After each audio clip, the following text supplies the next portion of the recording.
रामजी लाल सुमन का जो बयान था वो कतई भी हमारे क्षत्रिय समाज के लिए या क्षत्रिय समाज के लिए, हमारे योद्धाओं के लिए बिल्कुल भी अच्छा नहीं था। बहुत ही अपमानजनक बयान उन्होंने दिया। उनके तथ्य क्या थे मुझे जानकारी नहीं। पिछले 6-7 दिन से हम लोग ये इंतजार कर रहे थे शायद वो माफ़ी मांग ले, क्योंकि बहुत अच्छे राज्यसभा सांसद है, लेकिन उनके द्वारा ऐसा नहीं किया गया। तो क्रिया की प्रतिक्रिया होना स्वाभाविक थी। उसी क्रिया की आज प्रतिक्रिया हुई है जो हुआ है आगरा में उनके यहाँ। और हम लोग तो ये भी कहना चाहते हैं कि यदि अभी भी वो माफी मांग लेंगे तो ठीक रहेगा, नहीं तो इस लड़ाई को हम लोग और आगे बढ़ाएंगे। ये तो जब वहां पर बल का प्रयोग करने लगे, जब उनके लोगों ने बल का प्रयोग किया, तो हमारे लोग भी बल का प्रयोग करेंगे। हाथ में चूड़ी पहन के थोड़ा ना बैठेंगे, लड़ना तो पड़ेगा ही। अगर अपनी बात रखनी है तो समाज में लड़ाई तो लड़नी ही पड़ेगी। हमारी बात कोई सुन नहीं रहा है, उनके खिलाफ कोई कार्रवाई नहीं हो रही, कोई एक्शन नहीं हो रहा है। उनके मुखिया तक उनके खिलाफ एक्शन नहीं ले रहे हैं, और उनके मुखिया खुद चाहते हैं कि इस तरीके की बयानबाजी होती रहे। जी। ये उनका अपना विषय है, ये उनकी पार्टी का विषय है, उनका विषय है। उनको अगर ये लगता है कि रामजी लाल सुमन ने किया है तो उनको अब जाएंगे।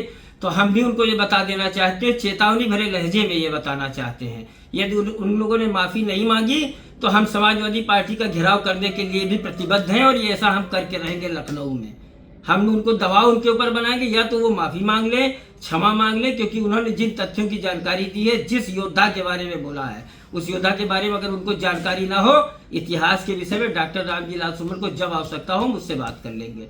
मुझे अपनी 7 पीढ़ियां मालूम है, मुझे अपने परिवार की 7 पीढ़ियां मालूम है।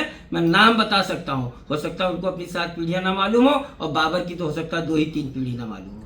चूंकि नहीं, अभी तक तो हम लोग ये इंतजार कर रहे थे कि हो सकता है अच्छे पद पर हैं, वो माफी मांग ले। लेकिन जिस तरीके से उनको समर्थन मिल रहा है उनकी पार्टी के लोगों का, बगैर तथ्यहीन बातों पे उनको समर्थन मिल रहा है, तो ऐसा मुझे लगता नहीं कि वो माफी मांगेंगे। तो नहीं मांगेंगे तो हम भी अपने आगे की रणनीति बनाएंगे। हम लखनऊ में हैं, और हम लखनऊ में करणी सेना लखनऊ में उनके आवास पर, उनके मुखिया के आवास पर और समाजवादी पार्टी कार्यालय में प्रदर्शन करेगी। बिल्कुल करेगी। आखिरी सवाल। बिल्कुल करेगी, कतई नहीं। हमारी सरकार, हमारे धर्म, हमारी जाति के ऊपर यदि कोई उंगली उठाएगा तो उसका विरोध करने के लिए हम बिल्कुल प्रतिबद्ध है, कटिबद्ध है। ये प्रतिज्ञा है हमारी। Thank you.